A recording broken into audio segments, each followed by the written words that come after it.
Failed Pastor, Part 2.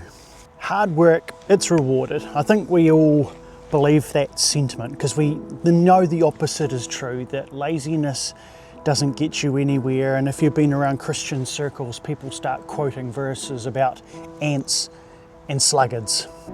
Can you work too hard, and how much work is too much?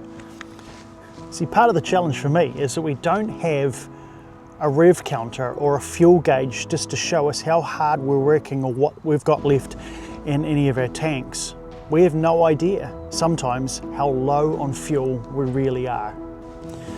And tied to all this was my belief that if I just worked hard enough for long enough, that one day I will get rewarded and I'll be as successful as I could ever hope, dream, or even imagine. That was the idea.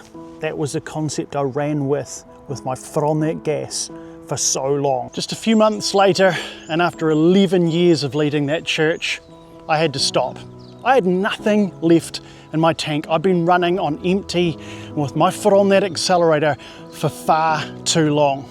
And to my shame, when we stopped, I had 42 weeks of annual leave, sabbatical that I never took, and we lost it all when our church had to close.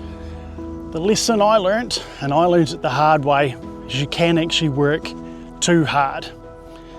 And I wonder whether I was kind of like a problem gambler. I was in it too deep, been in it for too long, operating in such a way that I thought I can't stop now, because if I stop, I'll lose. And if I just work hard for just a few more years or a few more weeks or whatever that time period was, we'd win. But here's the uncomfortable truth. There is no ticker tape parade when you wear yourself out. When you've been running on red for far too long, you burn out. And it's not better to burn out than to fade away. So how do you figure this out? How do you work out how hard you're working and how hard you should be working? Here's a couple of thoughts. You have to actually listen to other people. Find some other people around you who have your heart, care about you, who are willing to sit down and talk to you about where you're at and what's going on in your life.